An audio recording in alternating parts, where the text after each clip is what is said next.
Hey guys, Crazy Postman here. So you see my 2023 Ioniq 5 behind me. Y'all know I've been having problems with it ever since I got it about it overheating when it's AC charging. Just to go through the story real quick, when I first got it, I thought my EVSE was the problem because I have had 2 Tesla EVSEs go bad on me. So I replaced it with an Autel and it was still not charging correctly.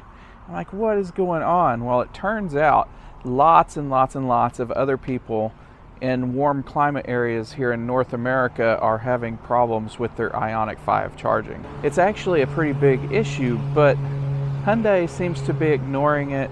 They don't want to fix the problem, or they don't know how to fix the problem. But there's a lot of us here in the southern region of the US that is having trouble charging. I've posted several videos about my Ioniq 5 overheating, and you know, I'm only a little channel of 4,000 subscribers. Hyundai's not too worried about me, but that's all I can do. I'm shouting from my tiny little hill that I have. That's the only way I have to get my grievances out there to Hyundai to please fix this. I've put out some messages to some of the larger EV YouTubers, and they're like, yeah, I don't have not too worried about it.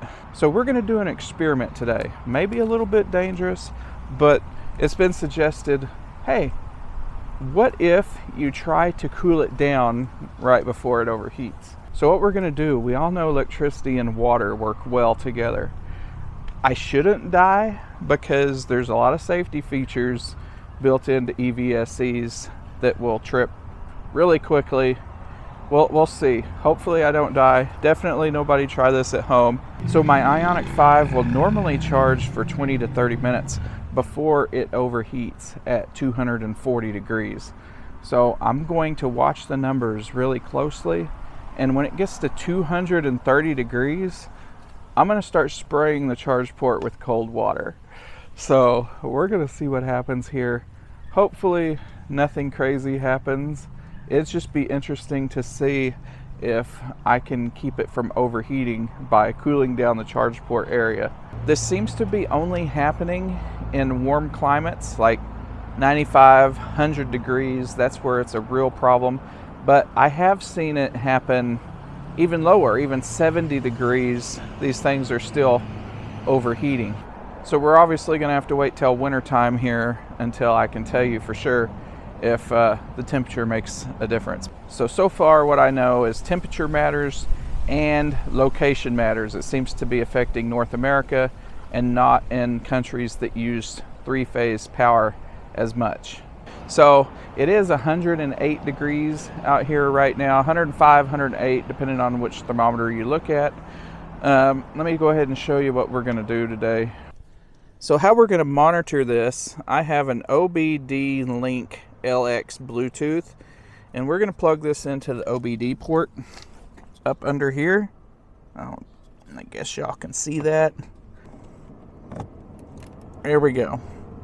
So I'm going to plug that there, and then I open an app on my phone called Car Scanner, and this is going to tell me all the important nerdy information about temperatures. So we are all linked up in Car Scanner. I'm going to go ahead and plug the car in now, and we will just wait for it to get to 230 degrees.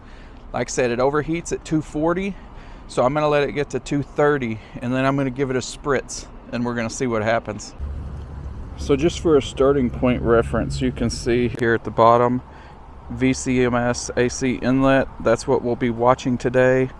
It started at 118, 120, so that's what we're going to watch go up. It will go to about 240 before it overheats. I'm going to get the water hose set up, and we're going to get ready for this to overheat. See if I can save it. So I got the water hose set here to spray right on the charge port when I turn the water on. So we're about to see either a genius work of Southern engineering, or we're going to see something fail spectacularly. But we are at 159 degrees already. This car's only been charging for just a few minutes. So we won't have to wait long for this thing to overheat.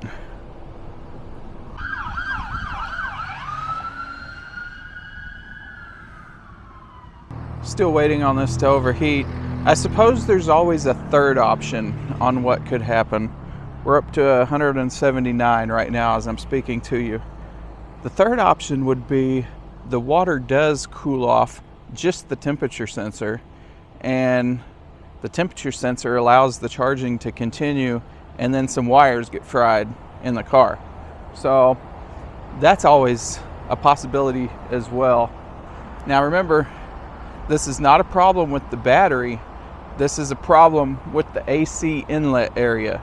It's where the connector, the AC connector, connects to the car, or immediately behind it. Somewhere in that area is the trouble zone. My guess is they used improperly sized wiring, or maybe bad soldering. I'm not sure what's causing the resistance, but there is something causing heat near that charge port, charging at 48 amps.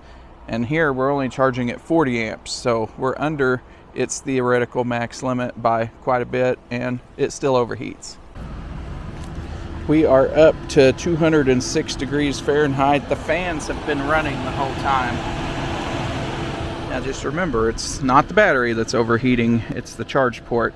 The battery is sitting here at a nice 98 max, 91 min, so the battery's not hot at all, but looking down here at this AC inlet, we're about ready to rock and roll. So we're just about to that mark, 217 degrees. Now if you look up here, I'm only getting 7 kilowatts. That means 2 kilowatts is going into cooling right now.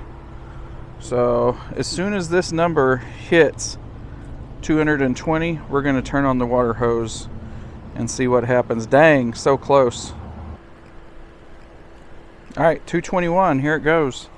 I'm going to leave the phone over here so it stays recording in case I die. Here we go.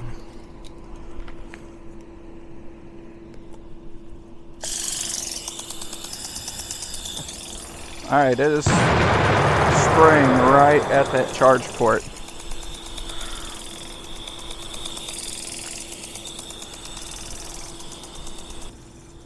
Temperature's still 222.8. We'll leave this running and see what happens. Nothing's blown up yet.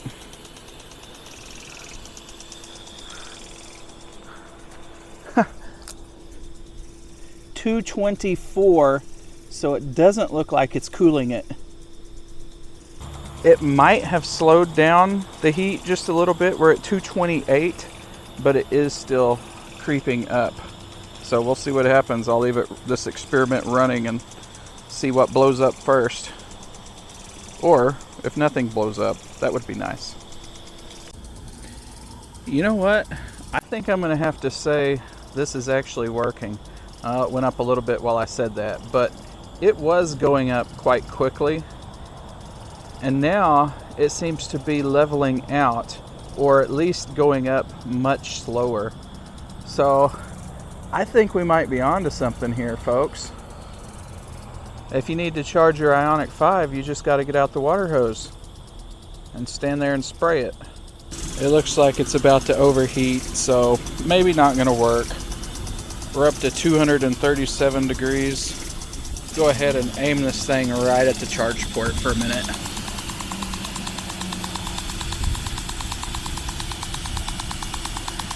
I haven't died yet. I'm holding the water hose, so if it gets me, we're all going up, out, dang it.